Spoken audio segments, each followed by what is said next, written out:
For thousands of generations, the Jedi maintained that balance, teaching that harmony between light and dark sustained the cosmos itself. But what happens when one being, the chosen, one prophesied to bring balance, instead, becomes a wound so deep that the Force itself begins to bleed? What happens when the rise and fall of Darth Vader doesn't save the galaxy, but destroys it? The lava rivers of Mustafar had finally stopped flowing over the charred remains of the mining facility. Obi-Wan Kenobi's ship was long gone, carrying with it the broken dreams of the Jedi Order and the body of Padme Amidala. What remained on that hellish shore was something far worse than a defeated Sith apprentice. Anakin Skywalker had burned, yes, but in his burning, he had torn something fundamental in the fabric of reality itself. Emperor Palpatine stood over the smoking wreckage of his apprentice, his yellow eyes narrowing as he extended his senses through the Force. He had expected to find Vader's hatred, his suffering, the dark side fuel that would forge the perfect weapon. Instead, he felt something that made even the Dark Lord of the Sith hesitate, a void. Not the absence of the Force, but a wound, a place where the Force screamed in agony, where light and dark collapsed into something unnatural. Good, Palpatine whispered, though uncertainty flickered behind his confidence. Your suffering will make you stronger, Lord Vader. The medical droids worked frantically, as Vader's ruined body was lifted onto the surgical platform. Aboard the shuttle, his remaining flesh was infected. His lungs had inhaled superheated ash, and his connection to the Force, once the strongest in the galaxy, now pulsed with erratic, violent energy. Every breath he struggled to take seemed to pull at the very atmosphere around him. Clouds swirled overhead in patterns that defied meteorology. The volcanic planets, already unstable, core began experiencing tremors that seismologists would never adequately explain. In the Emperor's private medical facility on Coruscant, the transformation began. Cybernetics replaced lost limbs. A respirator forced air into damaged lungs. Armor encased the broken body of Anakin Skywalker, creating the towering figure that would become legend. But the procedure was unlike anything the medical staff had ever witnessed. Equipment malfunctioned, lights flickered, and when Vader's heart was restarted, every Force-sensitive being within 100 light years felt a disturbance, not the familiar ripples of a dark sider's presence, but a wrongness. Like reality itself had developed a crack. What have I become? Vader's first words, through his new vocabulator, were a mechanical rasp that seemed to echo with multiple voices, his own, and something older, darker, hungry. You are Lord Vader, Palpatine answered, watching his apprentice rise from the surgical table. You are more machine than man, and more powerful than you have ever been. But the Emperor lied, and perhaps even he didn't fully understand the truth. Vader wasn't more powerful in the traditional sense. His connection to the Force hadn't strengthened, it had broken. And through that break, something was leaking. In the weeks that followed, reports began filtering through Imperial intelligence that defied explanation.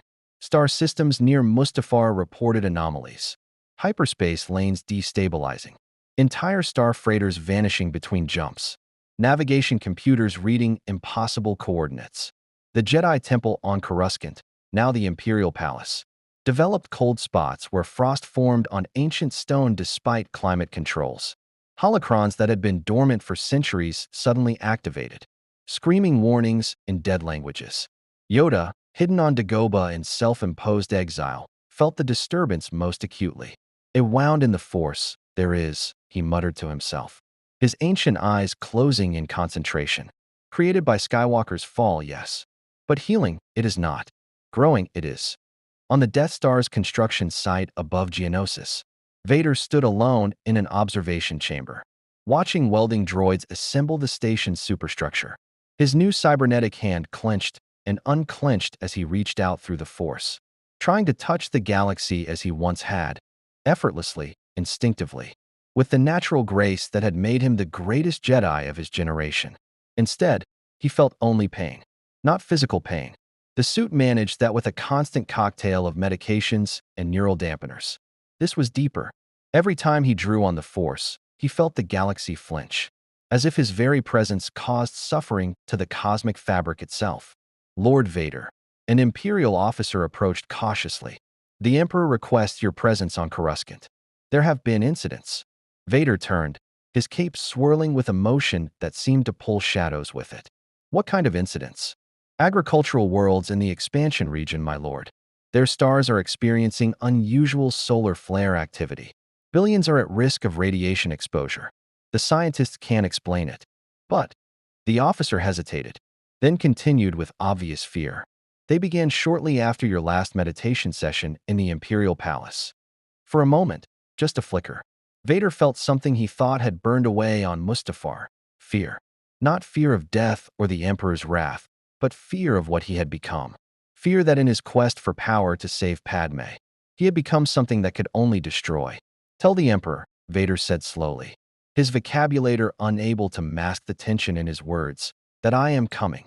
As his shuttle departed the Death Star construction site, the Force rippled in its wake. And across the galaxy, in the unknown regions where ancient, Force-sensitive species monitored the balance, alarms began to sound. The Chosen One had not brought balance. He had shattered it, and the fractures were beginning to spread. If you want to see more epic Star Wars stories that explore the darkest what-ifs in the galaxy, hit that subscribe button and drop the name of your favorite character in the comments below. Who would you want to see pushed to their absolute limit? May the Force be with you. The Imperial Palace on Coruscant had become a place of whispers and shadow.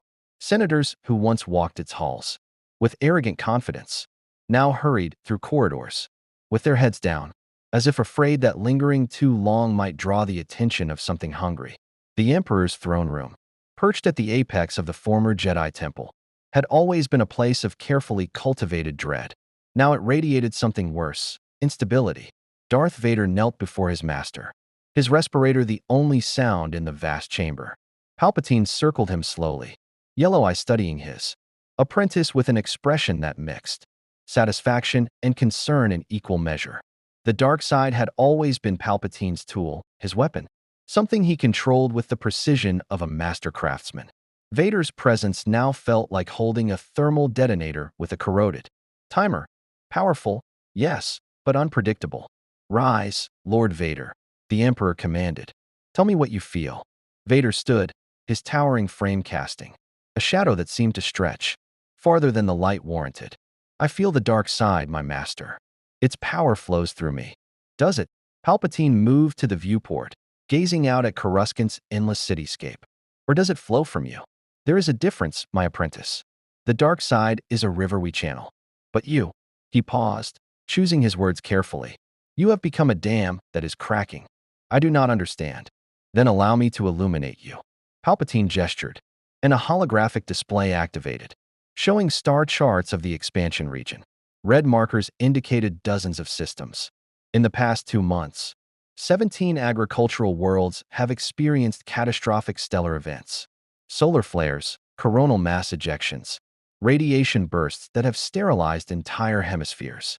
The astrophysicists tell me these events should occur perhaps once every 10,000 years. They are happening weekly. Vader's respirator cycled several times before he responded. You believe I am responsible? I believe, Palpatine said carefully, that your transformation on Mustafar did more than forge you into a weapon. It created a resonance. Your pain, your rage, your suffering, they do not simply feed the dark side. They amplify it. And in that amplification, consequences ripple across the galaxy. The Emperor moved closer, his voice dropping to a conspiratorial whisper. I have searched the Sith archives, delved into holocrons forbidden even to the ancient Dark Lords. There are legends, Lord Vader, of Sith so powerful that their mere existence caused stars to dim and worlds to wither. The Jedi called them Force wounds, beings whose presence disrupted the natural order. I believe these legends to be metaphorical. He smiled, though there was no warmth in it. I was wrong. Vader's fists clenched, servos whining with the pressure. You fear me. I respect you, my apprentice, as one respects a supernova, beautiful, powerful, and utterly destructive. Palpatine returned to his throne, settling into it with the casual grace of absolute authority. But respect is not the same as control, and I must maintain control of this empire. What would you have me do? The Emperor steepled his fingers. I would have you understand your power, master it, The Death Star will be completed within the year. Its super laser will demonstrate our military supremacy and cement Imperial authority across every system. But if your presence continues to destabilize star systems, we will rule over ashes and corpses. Even I cannot tax the dead. Vader turned toward the viewport, watching the endless streams of air traffic flow through Coruscant's atmosphere. Somewhere down there, in the lower levels where sunlight never reached, people lived and died, without ever knowing that the fate of the galaxy hung on the stability of one broken Sith Lord's mind. I will meditate on this, Master. I will find a way to contain what I have become. See that you do, Palpatine said, though both of them knew the words were hollow. Neither Sith truly understood what Vader had become, and neither was certain containment was even possible. 3 weeks later, on the agricultural world of Talon in the expansion region, farmers woke to find their primary star flickering like a dying ember. The phenomenon lasted only minutes, but those minutes were enough. Crops withered in the fields. Water supplies evaporated. Within hours, the planetary government was evacuating millions of refugees to neighboring systems. Their entire civilization rendered uninhabitable by an event that scientists could neither predict nor explain. The Empire's official statement blamed rebel sabotage, but Grand Moff Tarkin, aboard the still incomplete Death Star, read the classified reports with growing unease. He had served with Anakin Skywalker during the Clone Wars, had witnessed the young Jedi's frightening potential. Now looking at the pattern of stellar anomalies and cross-referencing them with Vader's known movements throughout the fleet, Tarkin saw a correlation that chilled him to his core. "Computer," he said to his terminal, "display Lord Vader's travel itinerary for the past 6 months." The holographic display showed Vader's path through Imperial space, inspections, interrogations, planetary subjugations.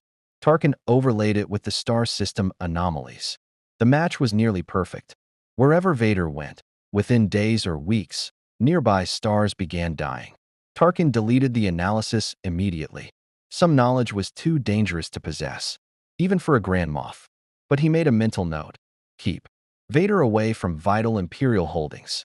Better to lose the Outer Rim than to risk Coruscant itself. On the other side of the galaxy, the nascent Rebel Alliance gathered in secret. On the ice world of Hoth, Mon Mothma stood before a holographic projection of the same stellar anomaly, data that Tarkin had studied. Around her, rebel leaders murmured in confusion and fear. "This cannot be natural," Senator Bail Organa said, his face grave. 17 systems in 6 months? The Empire must have developed some new weapon, or awakened something old, came a voice from the shadows. An ancient Jedi Knight, one of the few survivors of Order 66, stepped forward. His name was Kirik Infile, and his eyes held the haunted look of someone who had seen the Force violated. "I have felt it. A disturbance unlike anything in recorded history. The Force itself is in pain, screaming with a voice that sounds like what?" Mon Mothma pressed.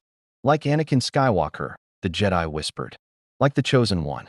Broken and twisted into something the prophecy never anticipated." The room fell silent. Most of the rebel leadership had heard rumors of what happened to the Jedi hero of the Clone Wars, but few knew the truth of Vader's identity. Kirik's words hung in the air like a death sentence. "If Vader is causing this," Organa said slowly, "then the Empire's greatest weapon may also be its greatest vulnerability. Or," he paused, the terrible implications settling over them all, "it may be the galaxy's doom." Mon Mothma straightened, her voice steady despite the fear in her eyes. "Then we must find a way to stop him. Or failing that, we must ensure that when the galaxy falls, something survives to rebuild." But even as she spoke those words of determined hope, another star system flickered and died in the expansion region. And in the Emperor's throne room on Coruscant, Darth Vader knelt in meditation, desperately trying to seal the cracks in his shattered soul, unaware that every attempt to contain his power only made the pressure build higher. The wound in the Force was not healing. It was festering, and soon it would rupture completely. Luke Skywalker had dreamed of the stars his entire life, staring up from the desert, wastes of Tatooine and imagining adventures beyond the twin suns. Now, standing in the briefing room of the Rebel Alliance's hidden base, he wished he had never left his uncle's moisture farm. The holographic display before him showed something that defied comprehension. A map of the galaxy with spreading red zones marked uninhabitable or simply lost. 43 systems, Admiral Akbar said, his amphibious voice heavy with grief. In the last 8 months, 43 entire star systems have experienced catastrophic stellar collapse or radiation events. Conservative estimates put the death toll at 72 billion sentient beings. Princess Leia stood beside Luke, her face carved from stone. They had destroyed the Death Star at Yavin, struck a blow against the empire that should have given hope to the oppressed across the galaxy. Instead, they had watched as the death toll from the stellar anomalies dwarfed even Alderaan's destruction. At least her homeworld's death had been instantaneous. These systems died slowly, their populations evacuating in panicked waves, leaving behind everything they had built across generations. The Empire blames us, Leia said quietly. They say we're using some ancient Jedi superweapon. But we're not. Luke turned to the elderly figure seated in the corner of the room. Obi-Wan Kenobi had revealed himself after Yavin, emerging from hiding to guide Luke in the ways of the Force. But even the legendary Jedi Master seemed diminished now, aged beyond his years by knowledge he wished he didn't possess. No, Luke, Obi-Wan said softly. We are not responsible. But the Jedi Order, we carry the blame nonetheless. Explain, Mon Mothma commanded, her politician's mask slipping to reveal raw desperation. If you know what's causing this, we need answers. Now, Obi-Wan rose slowly, moving to the holographic display. With a gesture, he manipulated the controls, overlaying new data. 3 weeks ago, I made contact with another survivor of Order 66, Master Kirik Infile. Together, we have been investigating. What we discovered. He paused, his voice breaking slightly. The pattern of stellar anomalies corresponds almost exactly with the movements of Darth Vader. The room erupted in confusion. Luke felt his stomach drop. Vader? But he's just one man. How could? He's not just a man. Obi-Wan interrupted, his eyes meeting Luke's with terrible intensity. He's a wound in the Force, Luke. When Anakin Skywalker fell to the dark side on Mustafar, when he was broken and rebuilt into Vader, something went catastrophically wrong. His pain, his rage, his immense power, they created a rupture in the fundamental fabric of the Force itself. And that rupture is spreading. That's insane, someone muttered from the back of the room. Is it? Kirik Infile emerged from the shadows where he had been observing. The grizzled Jedi looked like he had aged a century. I have meditated on this for months, reached out through the Force to understand what I was sensing. Every Force sensitive in this galaxy can feel it if they know what to look for. A wrongness, a place where the Force doesn't flow naturally but tears and shreds like fabric caught on broken glass. Vader is that broken glass. Luke's hand instinctively went to the lightsaber at his belt, his father's lightsaber, though he didn't know that truth yet. So what do we do? How do we stop him?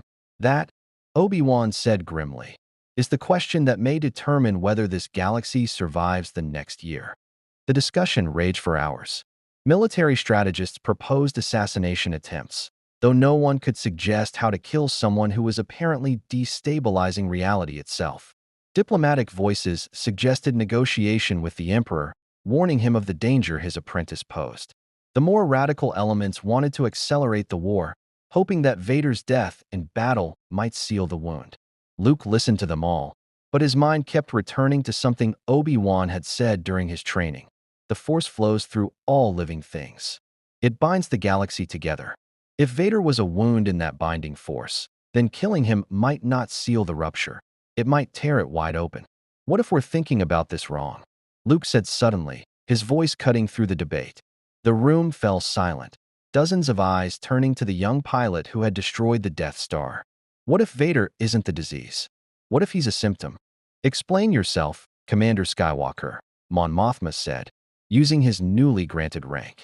Luke moved to the holographic display, his mind racing as instinct and nascent Force sensitivity combined.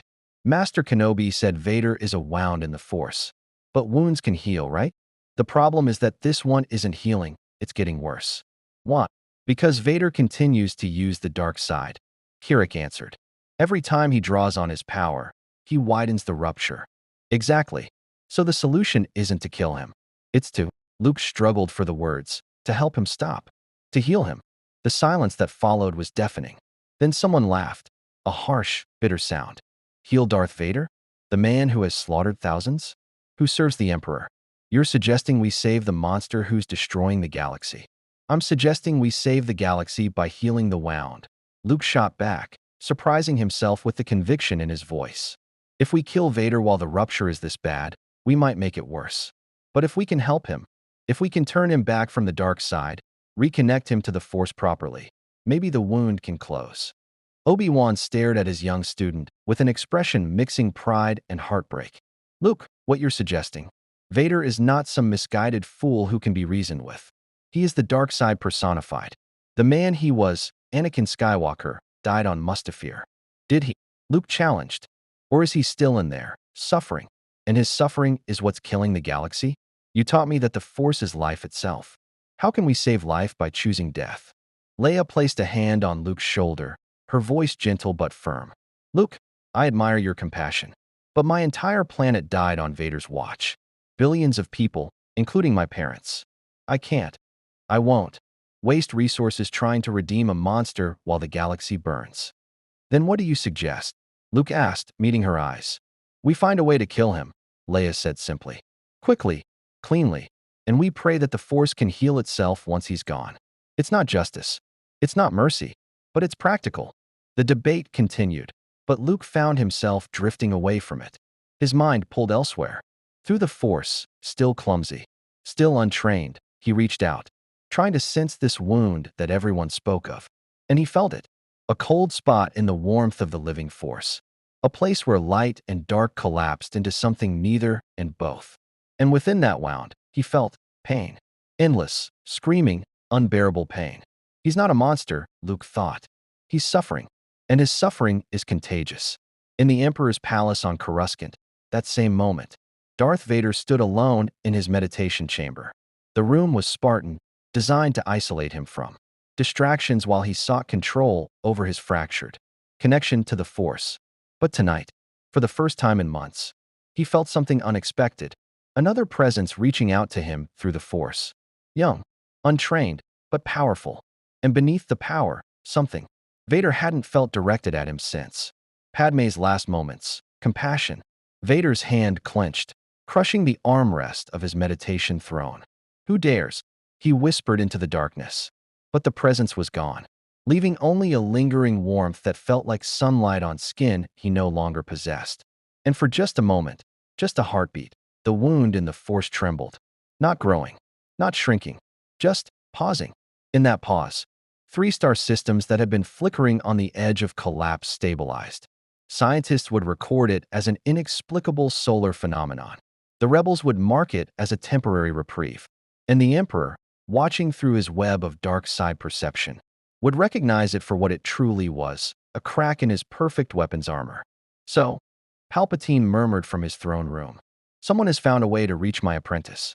How problematic. The game had changed. Vader was no longer just a wound in the Force, he was a battleground. And the war for the galaxy's survival would be fought not with fleets and armies, but in the tortured soul of one broken man. The Death Star hung in orbit above Ender's forest moon like a metallic planet, its superstructure finally complete after years of construction. Emperor Palpatine stood before the throne room's massive viewport, watching TIE fighters patrol the battle station's perimeter in precise formations. Behind him, Darth Vader knelt in submission, but the Emperor could sense the truth. His apprentice was barely holding himself together. Rise, Lord Vader, Palpatine commanded. The time has come to discuss your condition. Vader stood, his respirator cycling with mechanical precision that contrasted sharply with the chaotic Force energy radiating from him. In the 6 months since Luke Skywalker's presence had touched his mind, the wound had evolved. It no longer simply leaked dark side energy. It pulsed, contracted, expanded like a living thing responding to Vader's emotional state. The Emperor had watched with fascination as 57 star systems flickered between stability and collapse, their fate tied inexplicably to his apprentice's moods. I am in control, Master, Vader said, though both of them knew it was a lie. Are you? Palpatine descended from his throne, circling Vader like a predator assessing wounded prey. Then explain why the Corellian sector. experienced simultaneous solar flares yesterday, precisely when you received news that the rebel fleet had escaped. Our trap at Sullust. Explain why 3 Imperial Star Destroyers suffered catastrophic hyperdrive failures last week. Their crews reporting that space itself seemed to reject them, failures that occurred along your patrol route. Vader's silence was answer enough. You are becoming unstable, my apprentice. And while I have appreciated the terror your presence inspires, terror without control is merely chaos. The Emperor returned to his throne, his yellow eyes gleaming with calculated menace. The Rebel Alliance gathers for a final assault on this station. Intelligence suggests they believe destroying the Death Star will cripple the Empire's ability to maintain order. They are correct, of course, but they do not understand the greater danger. What danger? Vader asked, though dread was already coiling in his mechanical heart. You, Lord Vader. You are the danger. Palpatine leaned forward, his voice dropping to a conspiratorial whisper. I have consulted the ancient Sith holocrons, studied texts forbidden even to the Dark Lords of old. Your transformation on Mustafar did not simply wound the Force, it created a paradox. You are simultaneously the most powerful dark side user alive and a violation of everything the Force represents. Light and dark exist in tension, in balance. You exist outside that balance. And the Force, like any living system, will eventually reject its disease. Vader's vocabulary emitted something that might have been a bitter laugh. You speak as if I am a plague. You are worse than a plague, my friend. Plagues can be quarantined, cured, survived. You are an existential threat. The Emperor rose, moving to a console and activating a holographic projection. It showed the galaxy, but instead of the familiar political boundaries, it displayed something else, spreading darkness emanating from a central point. This is a foresight projection created by my most gifted inquisitors. The darkness spreading from the center is your influence.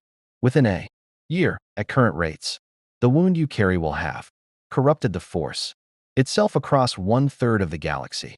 Within 5 years, the Force may cease to exist entirely, leaving behind only what? Vader demanded. Silence. Death. A galaxy where the fundamental energy that binds all living things has been extinguished. No Jedi, no Sith, no Force sensitives. At all. Just emptiness. Palpatine smiled, but there was no triumph in it, only cold calculation. I will not rule over a dead galaxy, Lord Vader, which means you have become a problem that must be solved. Before Vader could respond, alarms erupted throughout the Death Star. An officer's voice crackled over the intercom. Alert! Rebel fleet emerging from hyperspace. All stations to battle positions. The Emperor's smile widened. Ah, how convenient. The rebels have arrived to solve my problem for me. Vader turned sharply. You want them to kill me. Not kill my apprentice. Transform. You see, I have arranged certain circumstances. Young Skywalker is with the rebel fleet. Yes, Luke Skywalker, the boy whose presence touched your mind months ago, bringing temporary stability to your condition. My sources tell me the rebels believe he can redeem you, turn you from the dark side and heal the wound you have become. Palpatine's laugh was like breaking glass. How delightfully naive. But their naivety serves my purposes. What purposes? Vader growled, his hand instinctively moving toward his lightsaber. If Luke succeeds in turning you back to the light, if he somehow manages to reconnect you properly to the Force, then the wound might heal. And I will have saved the galaxy from existential collapse. I will appear merciful, wise, having allowed my fallen apprentice redemption. If he fails, and the conflict between you kills one or both of you in the process, then the immediate threat you represent dies with you. Either way, I win. The Emperor's eyes gleamed with malicious triumph. And if, by some fascinating possibility, your confrontation with your son escalates beyond control and tears this station apart, well, I have an escape shuttle prepared. Some experiments are worth the risk. Vader stood frozen, his mind racing through the implications. Everything. The Death Star's positioning, the deliberately leaked intelligence that had drawn the rebel fleet here. Even Luke's training under Obi-Wan had been orchestrated. The Emperor hadn't been trying to stop the stellar collapses. He had been studying them, waiting for the perfect moment to weaponize Vader's instability or eliminate it entirely? You would sacrifice the Empire's ultimate weapon? Vader asked. My dear apprentice, the Death Star was always expendable. An expensive demonstration of power, yes, but ultimately just metal and machinery. You, however, you are unique. A wound in the Force that could reshape reality itself. I could not waste such potential without thoroughly exploring every possibility. Palpatine gestured toward the viewport, where the rebel fleet was forming up for their attack. Now go. Your son awaits you on the forest moon. He has surrendered himself, believing he can save you. Show him the truth of what you have become. Vader watched the rebel fleet through the viewport, and for the first time since Mustafar, he felt something crack in his carefully constructed armor of rage and pain. Luke was down there. His son, Padme's son, the boy he had never known, now grown into a Jedi who somehow believed that Darth Vader, the monster who had slaughtered children in the Jedi Temple, who had crushed entire star systems under the Empire's boot, whose very existence was killing the galaxy, could be saved. He's wrong, Vader thought. I am beyond salvation. The Emperor is right. I am a disease. But even as he thought it, he remembered that moment, months ago when Luke's presence had touched his mind through the Force. The wand had paused. The pain had lessened. For just a heartbeat, Vader had felt like Anakin again. I will go, Vader said quietly. But not for you, my master. For myself. He turned and strode from the throne room, his cape billowing behind him. The Emperor watched him go, a satisfied smile on his ancient face. But what Palpatine didn't see, what he couldn't sense through his arrogant confidence in his own schemes, was the subtle change in the Force. Around Vader as he walked, the wound was still there, still bleeding darkness into reality. But now it was bleeding with purpose, with direction. On the forest moon below, Luke Skywalker stood in the shuttle bay of the captured Imperial landing platform, waiting. He could feel his father approaching through the Force, a cold, terrible presence that made the very air seem to curdle. But beneath that darkness, buried so deep that perhaps even Vader himself didn't know it was there, Luke felt something else, a tiny spark of light, struggling to survive in an ocean of shadow. I can save him, Luke thought with the certainty of youth and the wisdom of the Force flowing through him. I have to save him. If I don't, the galaxy dies. What Luke didn't understand, what even Obi-Wan and Yoda's training hadn't prepared him for, was that saving Vader might require more than redemption. It might require sacrifice. And not just Luke's sacrifice. The Force itself might demand a price for healing a wound this deep. As Vader's shuttle descended toward the forest moon, the Death Star trembled. Not from the rebel attack, which had barely begun, but from something deeper, a resonance building in the wound at the center of Vader's being.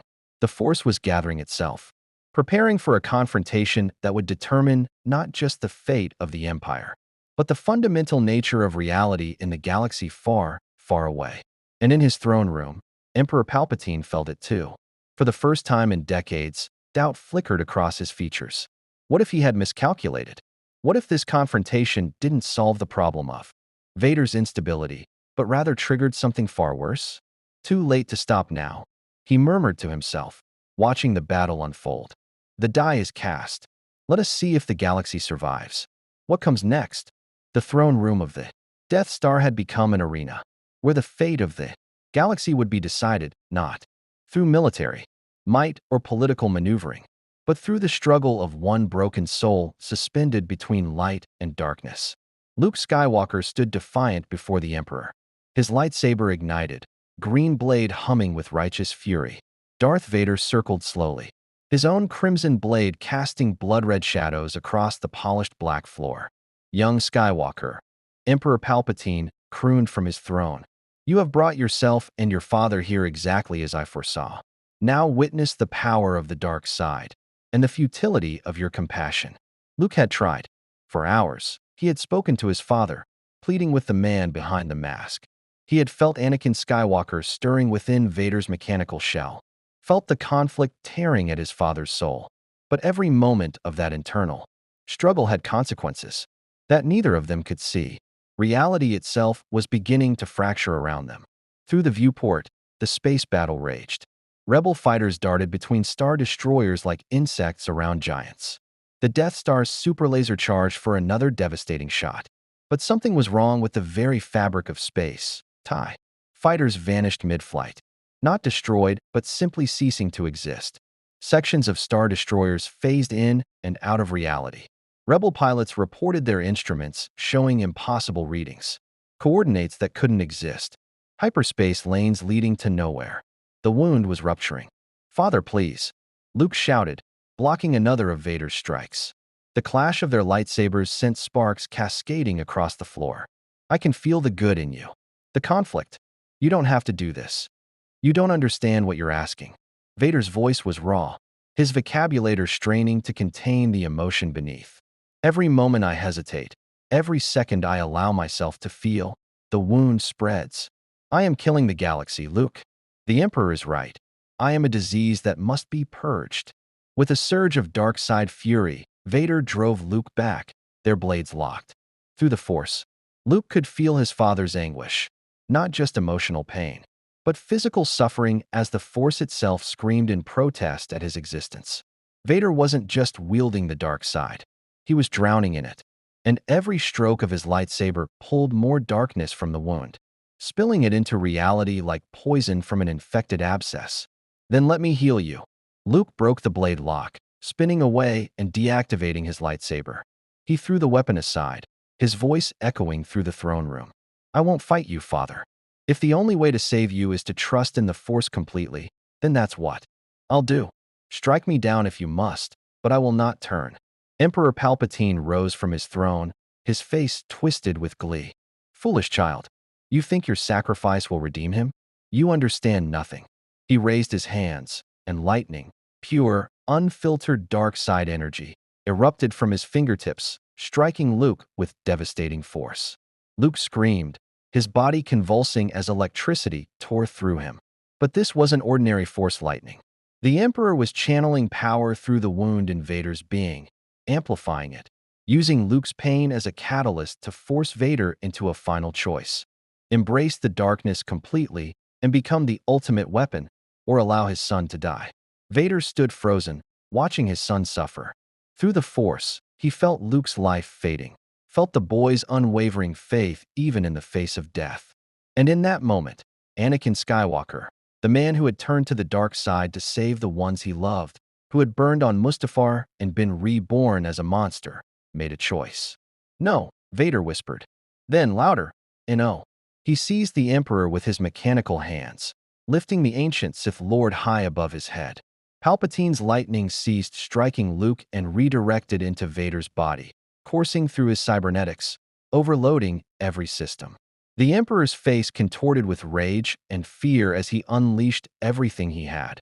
Every ounce of dark side mastery accumulated over decades of manipulation and murder. But Vader didn't stop. With the last of his strength, he hurled Palpatine into the reactor shaft at the center of the throne room. The Emperor's scream echoed as he fell, ending abruptly with an explosion of dark side energy that rippled through the Death Star like a shockwave. Vader collapsed, his systems failing, his breathing ragged. Luke crawled to his father's side, tears streaming down his burned face. "Father, you did it. You saved me." "No," Vader rasped, his vocabulary sparking and stuttering. "I saved nothing. Luke, the wound, it's not healing. It's spreading faster. Without the Emperor's control, without anything to contain it." As if to confirm his words, the throne room began to warp. The walls rippled like water. The viewport showed space itself tearing, not metaphorically, but literally. Rifts of absolute darkness opened between the stars, spreading like cracks in glass. The Death Star trembled, its massive structure groaning as fundamental forces that should never meet collided within its heart. Outside, Admiral Akbar watched in horror from the bridge of Home One as the impossible unfolded before his eyes. What in the name of? His words died as he saw it. The Death Star wasn't exploding. It was unraveling. Sections of the massive battle station simply ceased to exist, not destroyed but erased from reality as the force wound at its center finally ruptured completely. "All ships retreat," Akbar commanded. "Emergency hyperspace jump, any. Coordinates, just get away from that thing." The rebel fleet scattered, ships desperately calculating jump coordinates as the rupture expanded. Imperial vessels fared worse. Their commanders, trained to follow orders and maintain formation, hesitated precious seconds before fleeing. Several star destroyers vanished into the expanding void, their crews experiencing a fate worse than death. They ceased to have ever existed at all, erased from the timeline by the collapsing Force wound. In the throne room, Luke held his father as Vader's life signs failed. "There has to be a way," Luke pleaded. "The Force brought us together for a reason. There has to be." "Listen to me," Vader interrupted, pulling Luke closer with surprising strength. "The Jedi were wrong. The Sith were wrong. The Force is not light and dark. It is balance. And I shattered that balance. On Mustafar, when I burned, I should have died. Should have returned to the Force. But I couldn't let go. I held on to my pain, my anger, my love for Padme. Held on so tightly, I tore a hole in reality itself. Then let go now," Luke urged. "Release the pain. Return to the Force properly. Let it heal. Too late for clean healing. The wound is too deep, too wide." Vader's mask turned toward the viewport, where the void was spreading, consuming star systems in its inexorable advance. "But there is another way. A sacrifice. That might seal the rupture. Not heal it, but stop it from spreading." Luke's eyes widened with understanding and horror. "No, Father, no. There has to be another. Help me. Take this mask off," Vader whispered. With trembling hands, Luke removed the helmet that had sustained his father for decades. Beneath it, Anakin Skywalker's scarred face emerged, pale, damaged, but undeniably human. His eyes, no longer hidden behind red lenses, met Luke's. They were blue, like Luke's own. "You were right about me," Anakin said, his natural voice weak but clear. "Tell your sister. You were right." Before Luke could respond, Anakin closed his eyes and did something that no Force user in galactic history had ever attempted. He turned his consciousness inward, diving into the wound at the center of his being, and embraced it completely. Not with dark side hunger or light side serenity, but with acceptance. Acceptance of what he had done. Acceptance of what he had become.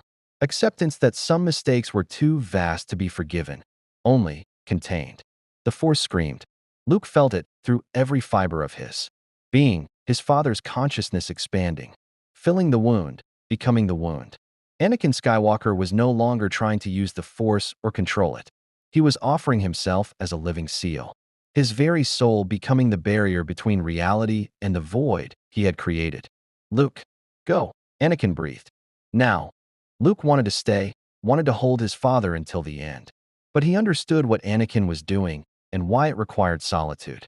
With tears blinding him, Luke ran from the throne room, his father's last gift propelling him through the Force, knowledge of which corridors would survive long enough for escape, which hangars still had functional shuttles. Behind him, in the throne room, Anakin Skywalker embraced his destiny, not as the chosen one who would bring balance to the Force, but as the wound that would contain itself. His consciousness expanded into the rupture, his memories, his loves, his failures, all of it pouring into the void. The pain of Mustafar, the love for Padme, the joy of flying, the horror of the Temple massacre, the pride in Luke. Everything that had been Anakin Skywalker became fuel for the seal. The Death Star finally exploded, not from rebel sabotage, but from the Force itself rejecting the abomination at its heart. But this explosion was different from the one that should have been. Instead of scattering debris across Ender's orbit, the station collapsed inward, imploding into a single point of impossible density.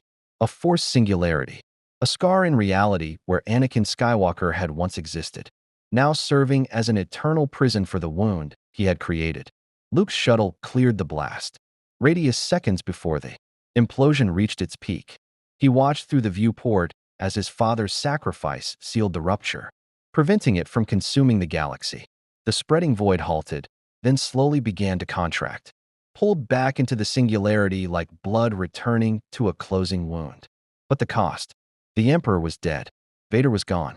And in the place where the Death Star had been, there now existed a permanent scar in the Force, a place where reality was thin, where ships would avoid for generations, where Force sensitives would feel only emptiness and grief.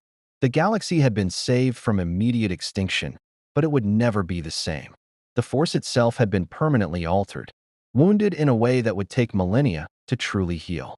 On Endor's forest moon, the Rebel Alliance celebrated their victory.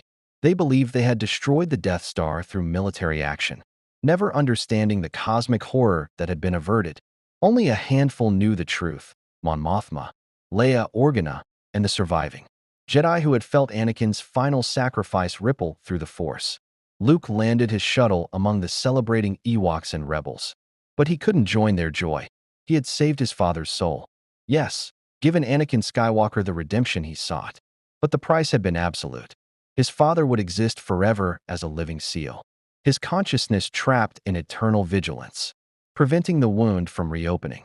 Not dead, not alive, simply present as a warning and a guardian. Leia found Luke sitting alone at the edge of the celebration, staring up at the stars. She sat beside him, and though she didn't fully understand what had happened, she felt her twin's grief through their nascent Force bond. "Did we win?" she asked softly. Luke was silent for a long moment. Then, "We survived. The galaxy survived. But winning?" He shook his head. Winning would have meant saving him without losing him. Winning would have meant healing the wound instead of sealing it. "We survived, Leia. That's all." Above them, the stars continued to shine. But every Force-sensitive in the galaxy could feel it now, a cold spot in the warm flow of the Force. A place where Anakin Skywalker stood eternal watch, ensuring that his mistake would never spread beyond the prison he had made of himself. The Chosen One had brought balance, but not in any way the prophecy had foretold. The rise and fall of Darth Vader hadn't destroyed the galaxy, but it had come closer than anyone would ever know. And the scar would remain forever, a reminder that even the greatest heroes could become the greatest threats, and that some wounds never truly heal. They only learn to live with the pain. The galaxy survived the crisis that almost ended it, but the scars remained. In the years that followed, the Rebel Alliance transformed into the New Republic, rebuilding what the Empire had destroyed. Luke Skywalker established a new Jedi Order, teaching a different philosophy than the one that had failed. Anakin, that light and dark were not absolutes to be conquered, but forces to be balanced within oneself. The Force singularity, where the Death Star had been, officially designated as the Endor anomaly in navigation charts, became a place of pilgrimage for Force sensitives. They came to meditate at the edge of the scar, feeling the eternal presence that guarded reality itself. Some claimed they could hear whispers from within, warnings, wisdom, and occasionally, a voice that sounded like regret seeking absolution. Leia Organa became a senator and leader in the New Republic, carrying the weight of two legacies: the Alderaanian princess who had lost everything, and the daughter of Anakin Skywalker, who had sacrificed everything to prevent worse. She never told her constituents the truth about her father's final act, but she ensured that the official history recorded Vader's betrayal of the Emperor. Redemption, even incomplete, deserved remembrance.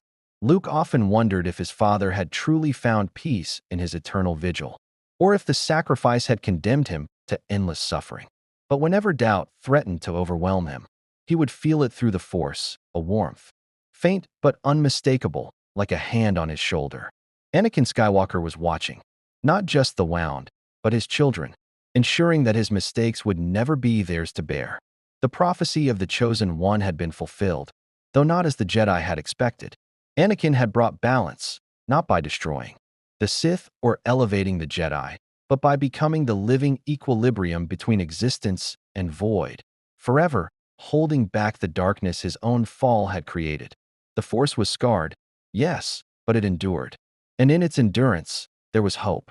50 years later, when Luke Skywalker finally passed into the Force naturally, he felt his father's presence waiting at the threshold, not to judge or reproach, but to welcome him home. The wound had not healed, but Anakin's vigil had never wavered. And in that moment, Luke understood the final truth.